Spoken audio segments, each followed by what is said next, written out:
কয়টা চাল দিবি? আমার বুঝি খিদা লাগে না, আমি ভাত খাইতাম না।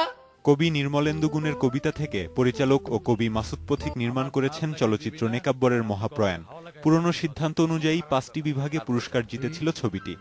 অজানা অচেনা স্বর্গে বুঝি মেটে বাস্তবের তৃষ্ণা কোনদিন, তবু যারা চায় তারা কেন চায়, তারা কেন চায় কেন নতুন করে 2014 সালে সেরা চলচ্চিত্র হয়েছে নেকাব্বরের মহাপ্রয়াণ।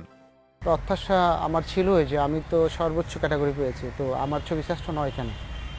এটা তো সবাই কোশ্চেনটা অ্যারাইজ করছে। আমার ভেতরেও একটা কষ্ট ছিল, ভালো লাগার পাশাপাশি, যে আমি এতগুলো পুরস্কার পেলাম, বাট আমার ছবিটা শ্রেষ্ঠ হলো না কেন? অন্যদিকে 3টি বিভাগে পুরস্কার জিতেছিল জাহিদুর রহিম অঞ্জন পরিচালিত প্রথম ছবি মেঘমল্লার। নতুন করে জাহিদুর রহিম পেয়েছেন সেরা সংলাপ রচয়িতার পুরস্কার। যার গল্প থেকে এই চলচ্চিত্র, সেই প্রয়াত সাহিত্যিক আখতারুজ্জামান ইলিয়াস পেয়েছেন সেরা কাহিনীর জন্য জাতীয় চলচ্চিত্র পুরস্কার। যে কোনো পুরস্কারই তো আছে না এক ধরনের আনন্দেরই সংবাদ, কিন্তু আমি মনে করি এটা আসলে আমার একার না, এটা যারা কাজ করছে সমগ্র ছবির সাথে, এটা সবার জন্যই একটা আনন্দের খবর। পুরনো সিদ্ধান্ত অনুযায়ী সেরা ছবি এবং সংলাপ রচয়িতার পুরস্কার জিতেছিল বৃহন্নলা এবং এর পরিচালক মুরাদ পারভেজ।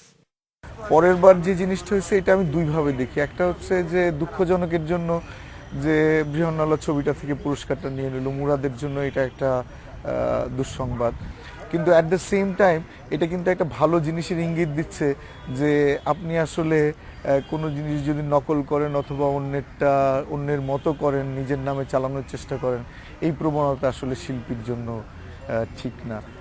দেশের ইতিহাসে এবারই প্রথম জাতীয় চলচ্চিত্র পুরস্কার দিয়ে আবার বাতিল করার ঘটনা ঘটল।